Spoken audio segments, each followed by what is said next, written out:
Welcome to Sustainability in Kids Fashion for Fashion Revolution, hosted by Boy Wonder. So, when we're looking at sustainability in kids fashion, we are looking at 41% growth predicted in the sector by 2023, predicted by Statista, and the supermarkets retain 57% of the market share, and most shoppers are shopping for low prices, hence why supermarkets have the majority share. So if you consider that every second the equivalent of a rubbish truckload of clothes is burnt or buried in landfill, this is a huge problem in the children's wear sector because it's growing massively, and it's predicted to overtake the men's wear and the women's wear sectors. So it's a huge problem we need to try and tackle now. And only 33% of 25 to 34-year-olds look for children's wear clothing made from sustainable fabrics. So there is some desire for it there, but we need to really build on this. So it'd be nice to introduce the panelists now. Drew, would you like to introduce yourself? Sure. Hi, everyone. I'm Jared Duthamal, and I'm the founder of Pippin Henry. And we make beautifully designed, sustainable shoes for children. So to give you some context, British families buy 80 million pairs of shoes for their kids every single year, and 85% of these end up in landfill. So Pippin Henry really seeks to disrupt that cycle. We create beautiful, vibrant shoes in fun patterns for kids that raise the bar or environmentally friendly components through the use of recycled materials, plant-based fibers. We incentivize parents to send their shoes back to us to recycle properly. And we also invest in content, so things like these little stories about our brand characters, Pippin Henry, that help children become more aware about the environment and help them feel empowered to drive change. So that's a really short synopsis of our brand. You can find out more about us on our website, pippinhenry.com. And of course, I'm looking forward to speaking to all of you this evening. Great. Thanks, Drew. Great to have you here. And Siqing, do you want to introduce yourself? I'd love to hear what you're doing at the moment. Let me just unmute myself. Hi, hello. My name is Siqing. So I got into a kids fashion back in 2008. So I've been involved in sustainable fashion since then, pretty much. Unfortunately, I stopped production in about 2018 because I tried lots of different ways to try making kids fashion more sustainable in a way that makes sense to me as a brand. We tried zero waste patterns, we tried organic, we tried using textile waste, we tried so many different ways. But what I found out, what I found out, but in 2018, I stopped all production to actually concentrate more on trying to change people's mindset.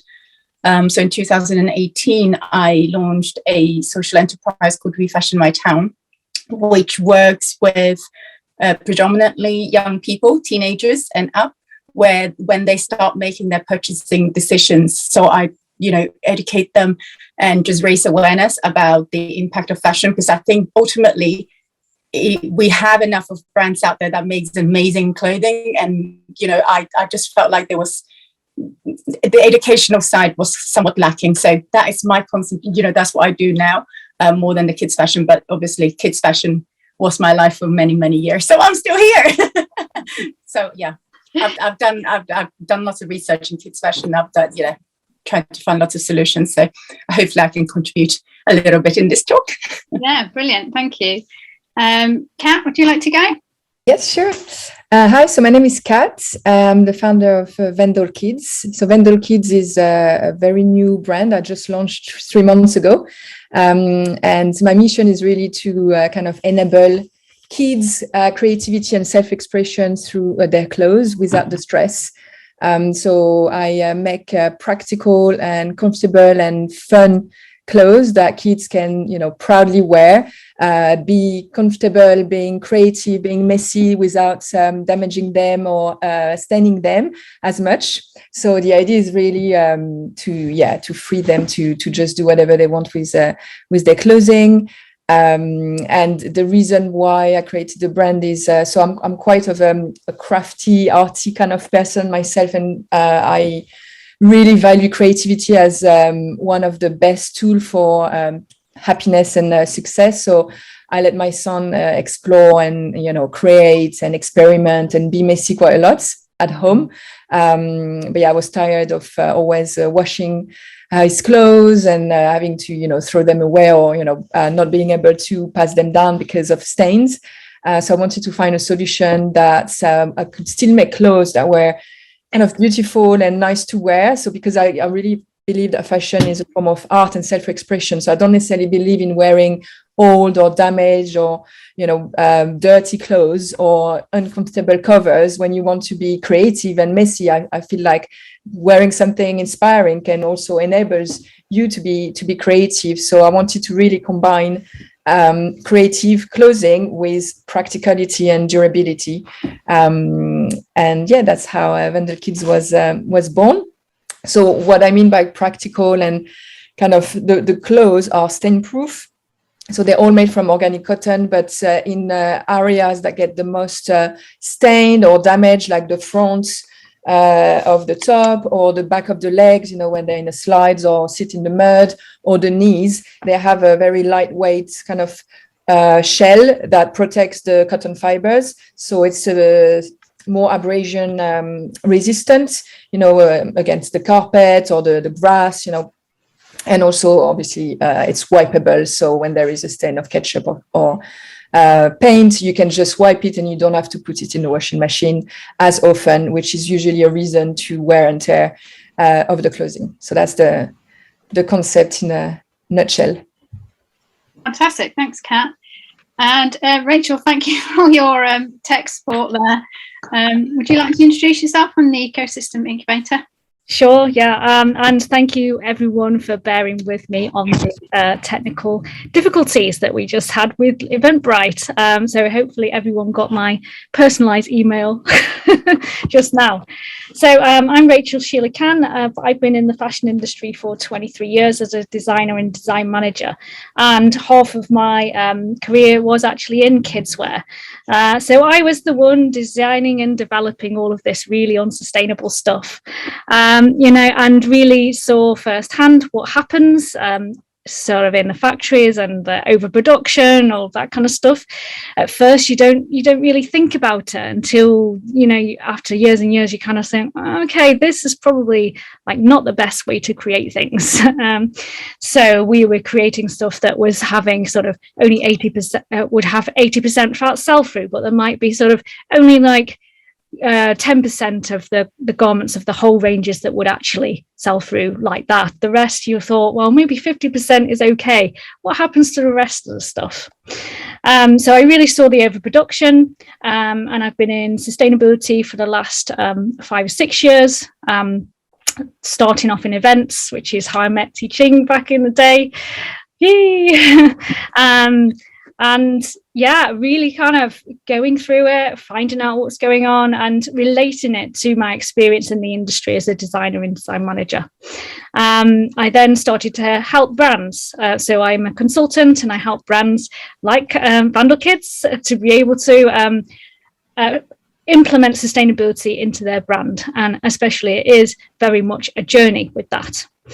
And then I still have my consultancy, and alongside the consultancy, I've started the Ecosystem Incubator, which is one of my main focuses, as I saw that especially the small and micro businesses needed to come together to collaborate. So we come together and we collaborate on so many different things. Because when I was starting to work with sustainability, adding it onto a business strategy usually, we were sort of always coming across the economy of scale, or the economy as it is, not really being set up for the small micro brands, but also sustainability in itself. So the Ecosystem Incubator is almost a new economic system in itself that starts to work in collaboration. So I'm not a brand, I'm much more of a system, or we are a system, should I say. I've got to use the we word. Thank you. That was brilliant. Thanks, Rachel. Okay, shall we get into the questions for the panel discussion then. So my first question would be, what problems are unique to making kids' fashion sustainable? Does anybody particularly like to answer that, and others chip in where they feel they can add? I can start with this. So obviously there is the big elephant in the room, the obvious one, which kids grow. This is not something that's going to change, thankfully. So yeah, the fact that kids are growing and outgrowing their clothes quite quickly is the main, specificity, and that's making quite difficult to make clothes durable. But I think for me, the most important thing is the durability and the longevity of the clothes themselves in terms of how quickly they get damaged, because outgrowing clothes in itself wouldn't be such a massive issue if we can actually then count on secondhand and, giving a second life to clothing after kids outgrow them. So I would say the main issue, and it's maybe not just specific to kids' clothing, but is the fact that a lot of clothing are made not to last. It's a little bit like there is a obsolescence, a planned obsolescence, like everything now anyway. They're made with much thinner and thinner fabric, and they get the fibers don't last. The kids not running, but walking on their knees, or being like always moving with the bum on the floor. So I think there's one of the biggest is that kids' clothes are not adapted to their lifestyle, to how messy that they can be, how not caring of their clothes. And we need to teach our kids to be caring of their clothes, but on the other hand, they need to be free to just not worry too much about what they're doing in their clothes. So I think this is one of the main issue, that's they just don't resist their lifestyle. And I don't know if anyone has anything else to add. I have other kind of but I want to let the other panelists talk as well. Could I just add a point here as well? I mean, my last collection was all about growth. I mean, growth is a huge problem with kids, where they just grow, like you say. So my whole last collection was to add growing features that they last up to 3 years, some of the clothing, which I think is a great idea. But the other problem for me is, that was my last collection, because after that I was just like, this is just not going to work, because people's mindset, parents' mindset, because kids grow, so they still look at clothing as very much like a commodity. They don't want to spend money on quality materials. They don't want to spend money on quality clothes because they don't think it's worth it, because kids do grow very fast. And I think I did the same when I had twins, so slightly differently. But I think the first set of kids, when you have them, you buy them expensive clothes. But the second one, you're not going to do it. And I think that is a problem as well. I think it is very much a mindset problem with the parents, that they're going to grow out of it within the next month. Why would you buy something that costs more, that is sustainable, that is well made, that is of good quality, if they're just going to grow out of it anyway? I think it's both. It all has to do with growth, but I think it's not just the quality. It is thinking from the parents' side as well. Yeah. Just to add to the mix. Yeah. I think I would add in there as well, actually, because parents are so busy, mums are so busy, that actually, even if they want to do the right thing, they don't have the time to search out the information that they need to feel confident about making the right choices anyway. So some kind of system, like a traffic light system, like you have on food labeling, or something really simple that people can just see at the point of sale, would be really helpful, because nobody's got the time to do all those kind of things unless you're in that environment anyway. They need something quick and simple. Anyone else got anything to add to that question? I think the other issue facing the fashion industry, perhaps broadly, in addition to the children's wear sector, is the disposal and end of life systems that have been set up and are currently in place, which are really very fragmented. So, and given children's clothing are consumed at such a fast pace and replaced at such a fast pace, the disposal mechanisms available for parents are actually quite underutilized, not really fit for purpose. So they're either having to rely on things like word of mouth and trying to pass on, clothing to siblings or friends who have children who are younger than their own kids. There are social media, forums and channels on things like Facebook where people try to sell items, but that's again, such a painful process to manage, and it's often a deterrent for parents to do that. And then there are charity shops where people feel like they can just dump the masses of their clothes and shoes at their doors, but often charity shops aren't set up to take on those sorts of items. Many items like shoes eventually will end up in landfill anyway, because the recycling opportunities for those items are few and limited. So I really think disposal mechanisms is something that our industry as a whole do need to look at, and do need to think about the end user, but also, what are the ways in which we can dispose of products effectively and reuse them and repair them and recycle them and repurpose them more effectively to stop, the truckloads going into landfill. I agree with all of the different points there, especially Jeru, talking about the systems problem, because it is a massive systems problem with finding someone to repair your stuff. And in the ecosystem, we have a new brand called Mendy, who's going to be a place where people can go and then ship them off to somewhere. Because not everyone knows how to sew, and not everyone wants to know how to sew, right? So finding those systems and those opportunities to be able to actually upcycle or recycle or patch up what you have, make it a bit more cool. I think the other barrier to entry is trend in some respect. I know that when my boys are getting older, they're getting very fussy, and it's finding something for their age category. So like the younger ones, we can find cool stuff for the young ones, which is why I'm so excited about what Kat's range is, because it's and Ismay's stuff, because it's cool and it's stuff that they actually want to wear as well. So I think it's finding stuff that is fun as well, because fashion essentially, and especially in the kids wear industry, is fun, and let's keep it in that way. It's true that there are some brands that are really, really into the very technological, way of, how to make them grow so much. But then, functionality shouldn't go too much in the way of, also a bit of the pleasure of, expressing yourself and, wearing colorful, bright color or, patterns or something a bit artsy can really give, your mindset a more creative kind of vibe. So I think I really believe in this as well. So trying to find the combination between being functional, being practical, being durable, but also not losing the fun. Yeah, the fun in it. Yeah, definitely. So maybe that can lead on to a kind of the next question of, are there any particular exciting sustainable solutions going on in kids wear at the moment that you want to highlight in particular? I suppose I'm thinking, when you talk about that, about a company called Petit Pli, who are making expandable children's wear. It's kind of like a fabric that shrinks and grows as the kids get older. I think that's really, really fascinating, and be really interesting to watch them grow. Anyone else got any other things they want to highlight?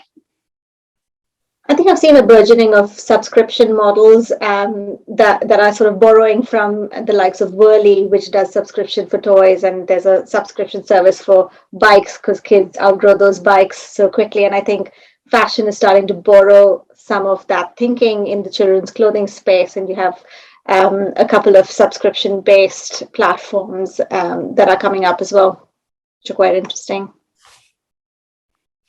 Yes, I'll give a shout out there actually to Bundly. I think they're a rental model, and We Are Dotty, I think, a rental model too. And there's quite a lot of pre-loved and resale setups as well for children's wear now, which is really good to see, because we do have obviously a big informal market, like you say, of handing things down to friends and family and sort of Facebook and things like that. And that needs to be a much more structural thing, Drew. I agree with that. So it's interesting to see what they're doing in the different in those areas, like Kids O'Clock and Kids Wear Collective, I think, as well. Whether that will become much more of a broader thing, that big brands will have their own rental and resale areas. A lot of them are starting to do that now. So yeah. Anyone want to add anything else to that? I think brands like so I'm gonna talk. It's a big brand, but also sometimes we do need some of those brands to have the voice and lead the way. But Stella Kids, for me, she kind of passed away for a lot of other brands, and it's what I like is all about the education. So it's not just making clothes, but it's educating kids. Having all this content to be able to talk to your kids about sustainability and not just about the clothing. So I think educating our kids on why is it what is sustainability, why it is important to take care of your clothes, why it's not normal to have new clothes every week, where does it go after all of this kind of education.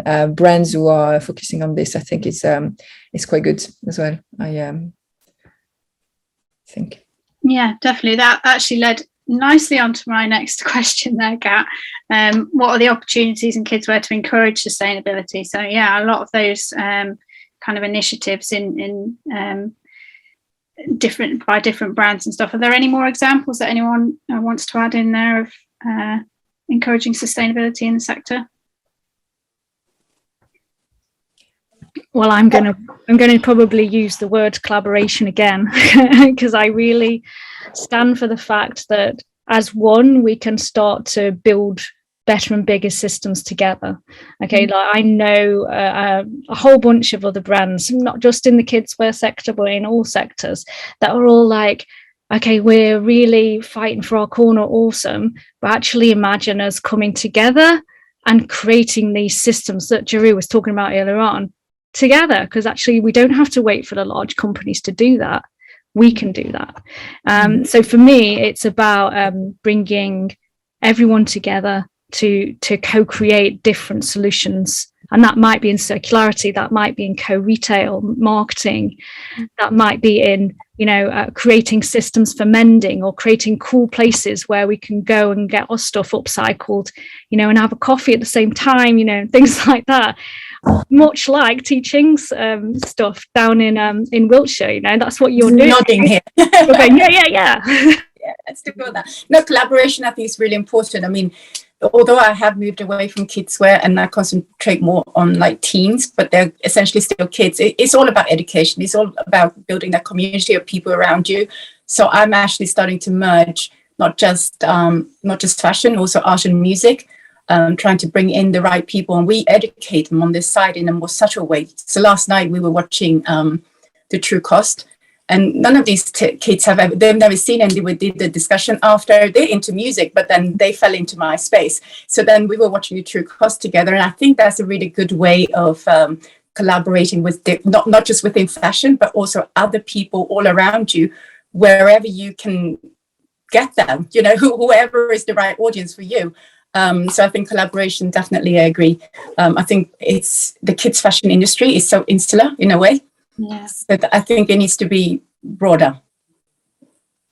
So, yeah, definitely. It kind of makes me think as well about my perfect vision of a sort of future high street is kind of lots of a bit like what you've got set up, teaching, having like repair shops and places you pop in and have a coffee, like you say, Rachel, and it's all part of a community, and it's all about like kind of keeping everything, all your waste together, and making stuff with it and appreciating it and seeing it as a resource rather than a waste stream, and sort of growing food and all those different things combined together, and it's just being one kind of whole mindset about being sustainable and reusing everything.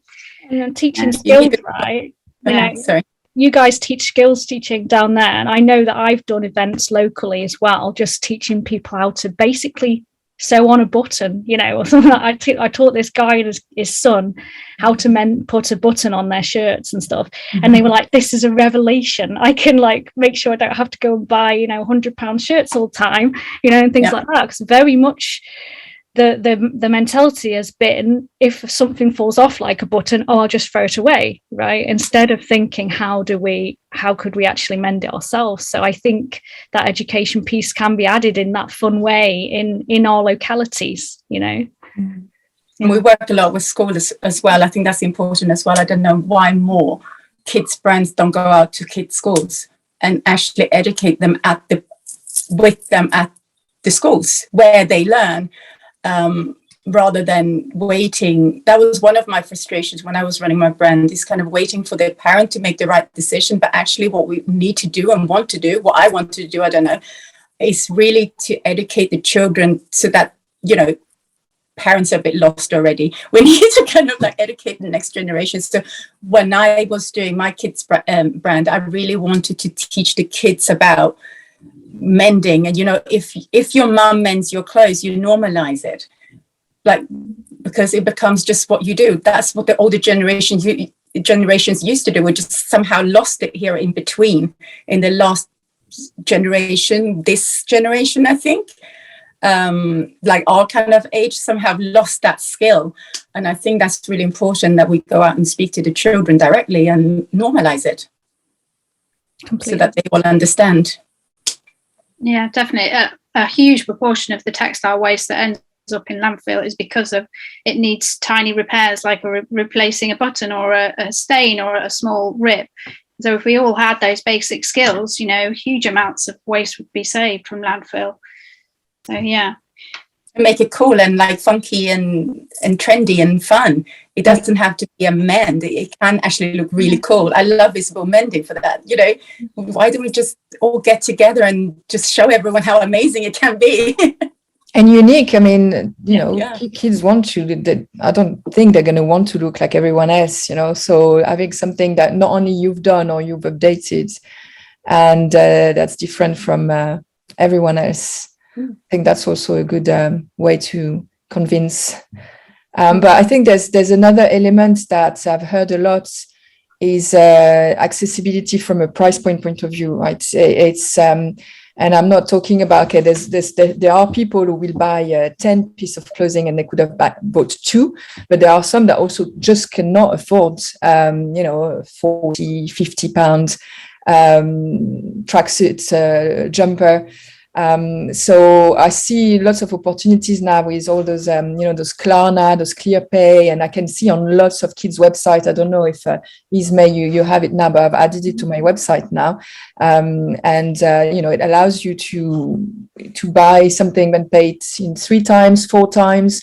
And then probably the 4th time you're paying, it would have been the time you would have replenished it, because pay cheap, you know, buy twice or even 3 times. So there could be an education piece done on this, saying, you know, okay, so it's going to last you longer, but still this sometimes is not enough, because it's still a lot of money to get out in one go. If you want a top, a bottom, if you want to do, you know, if you shop seasonally, it's a big investment in one go. So I think there's an opportunity there in allowing people to be able to spread their payments for that. Yeah.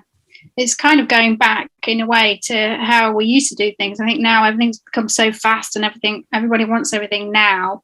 Whereas we used to kind of, well, I did anyway, you'd save up something from the catalogue and you'd pay it off each month. And kind of, if we could kind of go back to that model, you almost appreciate it more, because you spent longer paying it off. So it's not an instant win that just ends up in the back of your cupboard and you've forgotten about it, because you've really had to work hard to get that piece. And I think that would be the same for kids as well. In certainly for certain garments, they also become cherished things and you pass them on to the other children as well.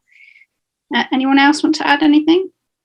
I think education for the parents also is not to be underestimated, because even though you know, the majority of the change in the industry is being driven by consumers demanding that brands do better, you know, take more responsibility for the products they're putting out, they're still not very clear on what good looks like. And there's so much greenwashing and there's just so many definitions for sustainability. I think brands have a responsibility to sort of talk about what sustainability means. You know, there's social sustainability, there's manufacturing, there's distribution issues, there's end of life issues, there's consumption challenges. There's just, sustainability is just such a broad area. I think it would be helpful if brands kind of talk about what aspects of sustainability they're focusing on, why they're doing that, why it's important, and what makes their brand and their product special, to help that consumer make that decision around, yes, it's worth the price for XYZ reason. It will last me for longer than I think it will, because it's made in a certain way, or it's distributed in a certain way, or there's less waste, or whatever. I just think the education piece is also really important, because otherwise, besides the head nod on yes, sustainability is important, we're not actually going to drive action and conversion. It's so true. And actually just giving all this background behind how the clothes are made and all this education, I think could encourage people to respect the clothes more, because obviously when you buy something that's very cheap, you don't even know how it's been made, and I don't think you're encouraged to respect it. And then why would also kids have this mindset? So yeah, having this education, I agree with you, it's really can really help. Yeah, so that kind of leads me on to the next question then. What changes need to be made within the sector in terms of like policy and regulations and things? I suppose I would add in here that one of my kind of bugbears within children's wear or children's clothing is costume waste. Like how many fancy dress costumes are produced every year, and they are really poorly made in very dubious circumstances. Often they don't even meet kind of fire safety regulations, and they're thrown away. And we don't need any more waste. And Halloween is just like the worst waste fest of the year. So I have a Facebook swap group for fancy dress costumes. Now I'm trying to encourage people to swap them on there, because also then people are saving money and it gets a bit more life out of them. So I feel there should be regulation on fancy dress costumes in some way. From an industry perspective, fancy dress costumes are classed as toys, which means that that's why they don't have the same legislations as the main kids wear, because actually main kids wear has really stringent safety regulations and some of the durability sort of side of things, like rubbing and your dye coming off and things like that. But that's why the costumes are so cheaply made, because they're classed as toys. So I think if they move that into a different space, and actually it was that those costumes were made with longevity and with some kind of system where they could circularize them amongst the locality or something like that, I think that would revolutionize stuff like costumes, because kids love it. My kids love dressing up, and I wouldn't want to take that away from them at all. But, and of course it's not so easy for all parents to be able to, or parents and kids to be able to make their stuff like we do. But I think again, facilitating that to have something that lasts, and then a system that has it be able to be recirculated in each of the locations would be brilliant. And big companies can do that in collaboration together. They could come together and say, okay, well, we're creating X amount of costumes. Okay, let's come together and facilitate this circularity process or this reuse process, or or upcycling it into other costumes that might work. So yeah, I agree with you. Like that is a real bugbear of mine too, because the kids want to be Spider-Man. That's the way it is. Well, mine do. It sounds a great opportunity though to create something where you actually concentrate on just upcycling or recycling costumes. I mean, that could be your whole business. You do really well there, I think, because there's so many costumes throughout the year. Not just. So you've got, everyone here is parents probably, or wants to get into the sector. Like, I know that in my locality, that my kids' school will be doing the same things: Greek Day, Roman Day, Book Day, World Book Day, which generally means some kind of Harry Potter outfits and things like that. So if you've got a bank of stuff that's already been used for the last 10 years, and then others can just go and, like Mr. Ben, go into the the changing room and come out and go, oh, I've got this one, and they didn't have to go to Amazon to get it, right? It could be a real community opportunity, couldn't it? Actually, like I did approach my son's school at one point, because I was just like, this is crazy. We shouldn't all, like you say, every year people are buying the same costumes every year for each day, Romans or whatever. And I said, look, can't we just have like everybody donate their costumes after they've finished and store them somewhere, and then the kids can reuse them? But they said we don't have anywhere to store them, so that's the main issue. So whether there could be any kind of community system, like a community hub for sort of holding the costumes and sharing them out within the local schools and stuff, I don't know. There's definitely an opportunity there. You're right, Jing. Just noting on the chat that Lucy said that she's got one set up in her school. That's fantastic. And maybe it is a school-based thing, or there is this thing where kids actually start to organise these kind of things, where we can empower them to say, why are we kind of like keeping all of these stuff in our houses? We could just share that and have a cool time dressing up all the time. I think generally it's the economics that's a problem, safety, fire eggs, all of that stuff, that sometimes it's difficult in schools to do that. So yeah, but the more we can do in our localities is so important. Yeah, definitely. Okay, so maybe we'll do this final question and then we'll move on to some questions from the audience. I think just coming back to your previous question, Esme, on changes in the sector and sort of ways of working. I just also think the measures of success for the industry are quite skewed towards engendering that consumerism. So we all focus on our profit margins, and we all want to make sure, look at the volumes of clothes that we're selling as fashion brands, and the industry sort of uses that as a hallmark of success. But you won't drive business models that focus on resale and repair and rental unless you change that measure of success to something that's a bit more focused on, increasing consumer brand loyalty, or improving inventory management systems, or, increasing profit margins by designing products for longer use. And so I think, we'll have a better chance at succeeding from a business perspective in the long term with these newer circular business models if we change the way in which success is measured as an industry. And that's, I think, a change that our sector is begging for. Definitely, it's a really, really important point, Drew. Yeah. Maybe measuring success in terms of the impact that we create as brands as well, and or how much environmental impact we're reducing as well as social impact we're creating. Yeah, great. Okay, so any advice for parents wanting to be more sustainable with their kids' clothes? I'm sure we've all got lots of ideas to add to this one. Anyone want to go?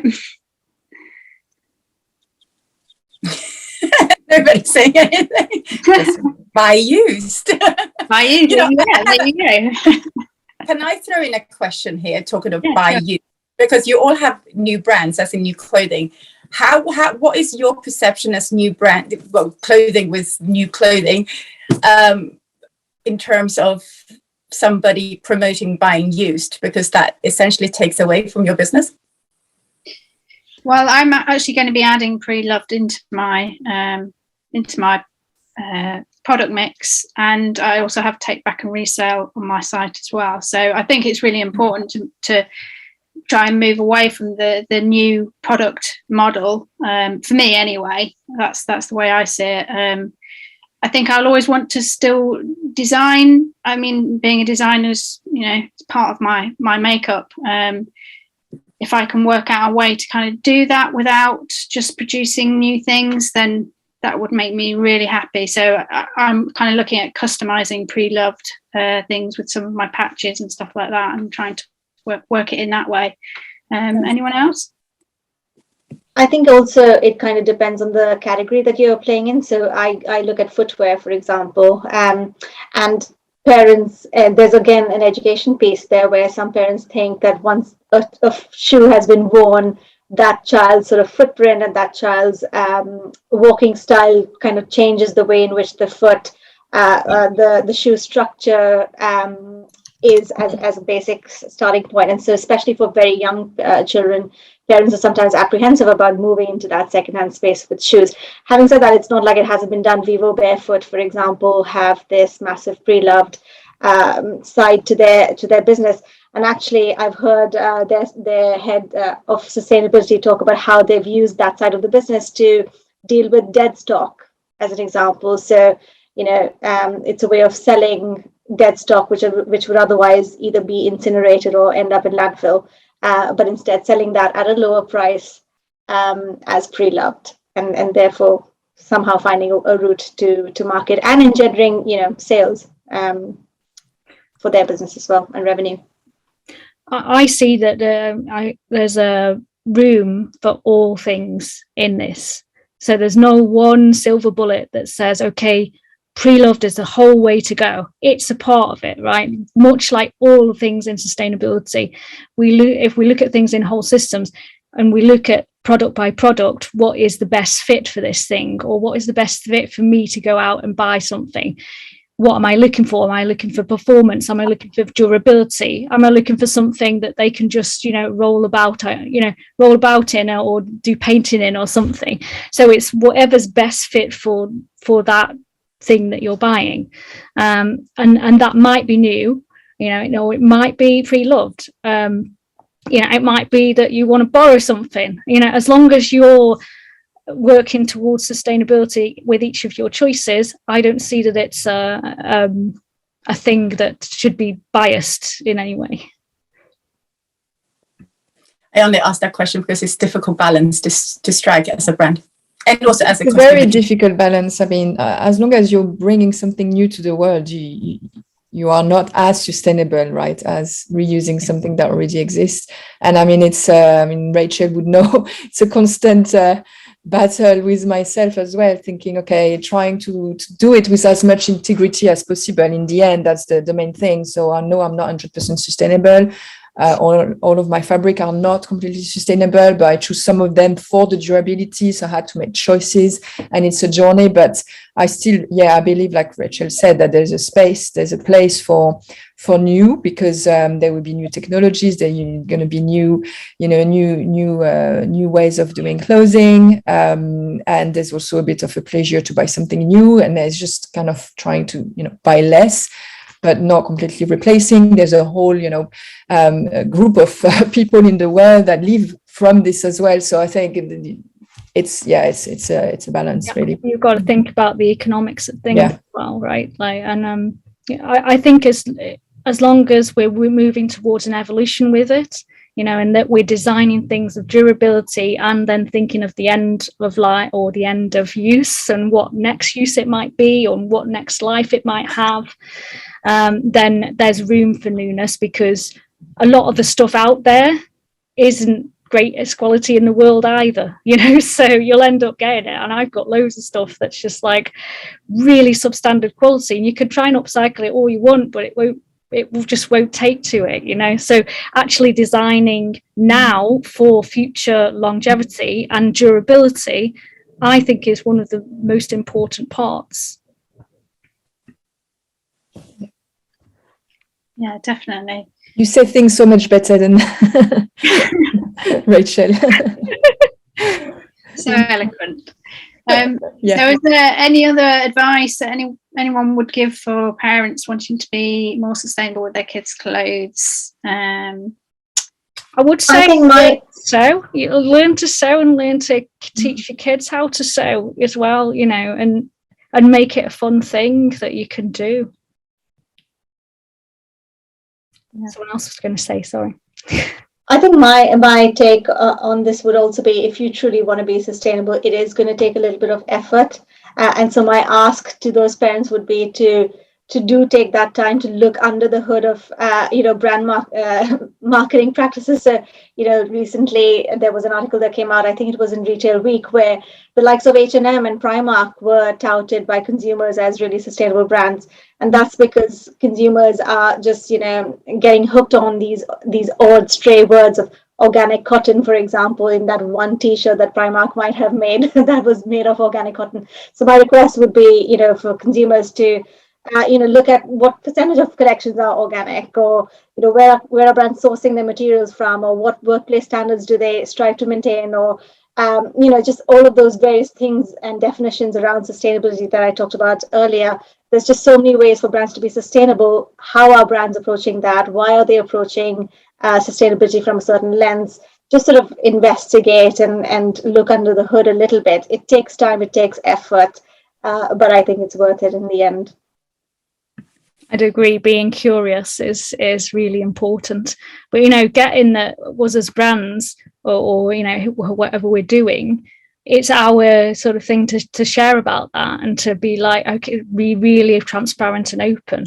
You know, much more so than some of the larger brands can be or want to be at the moment. And there's someone put in the chat earlier on about what we think about kind of industry practice and what's going on, and could say the likes of the supermarkets be sustainable.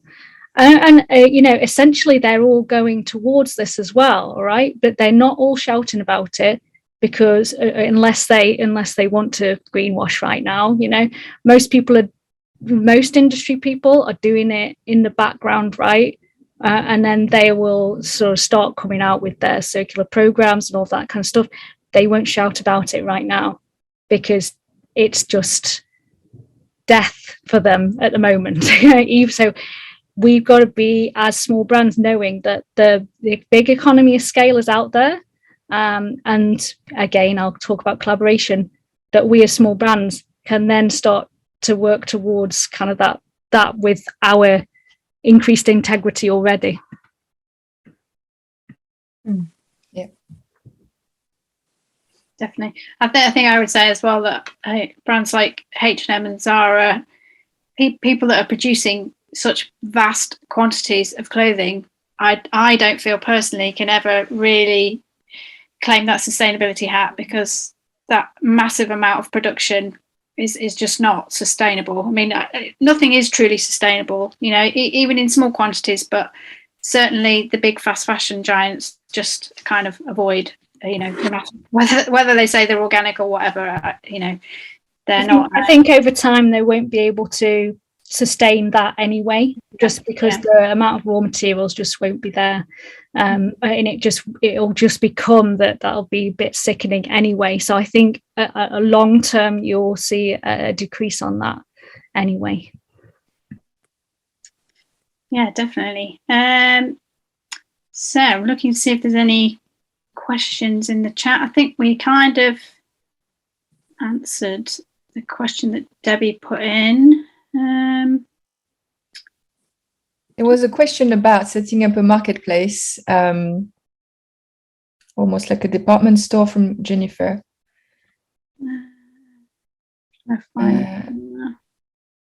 For where there would be different brands, sustainable kids clothing, including return service. And I think Lucy replied to this, saying that she's currently working on a marketplace that brings together brands, menders, pre-loved sellers, rental companies, and it's called Komla, and will be women's, men's, and kids wear, which is really interesting. But I think Lucy left, right? She had to go. Yeah, I think Lucy's gone now. Yeah.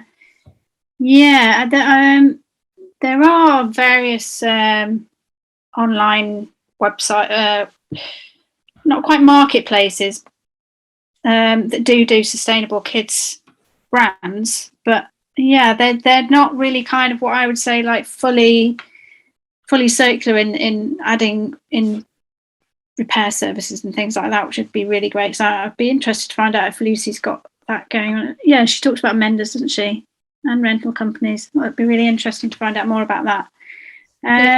I know Lucy's one of my connections, so yeah, she is building it right now. So I don't know whether it's out there just yet, and it's overall not just kids wear, of course. Yeah, she was one of my backers on my Kickstarter campaign years and years ago. Good.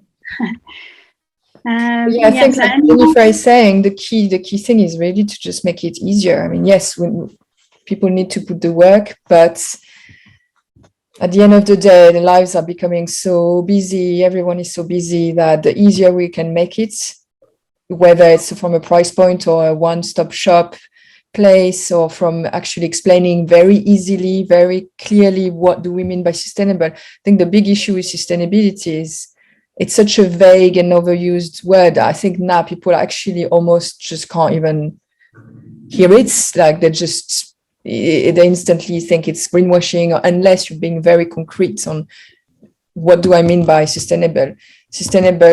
I'm sustainable because I'm durable, or because I'm using recycled fabric or sustainable fabric, or because my packaging is like this, or because the way. But I think we need to be very concrete and very clear on what we mean by sustainability and be very transparent. We're probably not there yet, but it's a journey.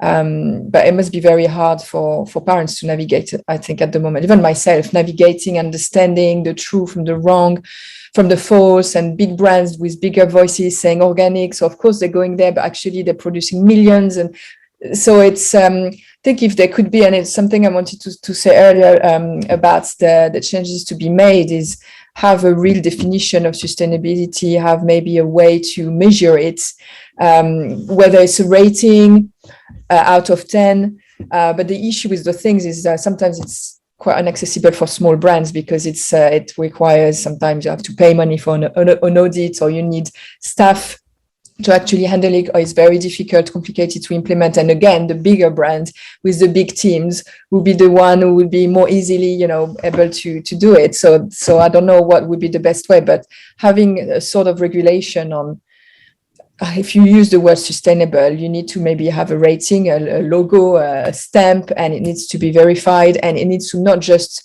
count, do we use sustainable fabrics, but do we design for longevity? Is it durable?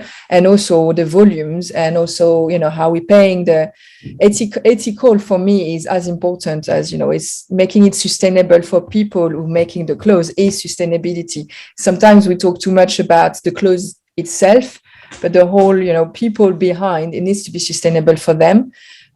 So yeah, I guess that would be really, really good to have, and maybe make it clearer for customer to understand and to make a decision. Yeah, I think the Competitions and Markets Authority recently brought out the Green Claims Code, haven't they? And they've started going after some of the big brands' green claims that aren't so green. So yeah, it'll be interesting to see what happens with that, and hopefully that'll make it a bit more of a level playing field for people who are actually really walking the walk as well as talking the talk. So yeah, let's see. Okay, I think it's got to be that it's easy, accessible, and fun, and that we co-create that. So actually, if anyone's interested, we are going to be doing some focus groups around kidswear and what kind of you want as consumers or as brands, and what we could actually do together to do that. So that is in association with our ecosystem incubator pods that we are creating for kidswear. So watch this space. If everyone's interested in that, I could send you the details. It'd be great to have your input on it. Yeah, that'd be great. So we're just a bit over time now. So thanks everybody for joining. Thanks for sticking with us throughout the technical problems. And hopefully next time we do it, it'll be smooth running. And thanks a lot to all the panelists. Really appreciate all your input and your insights on it all. And great to virtually meet some of you that I've been communicating for a long time with. So if people want to leave, maybe the panelists want to stay after just to debrief, that would be great. Thanks for coming, everyone.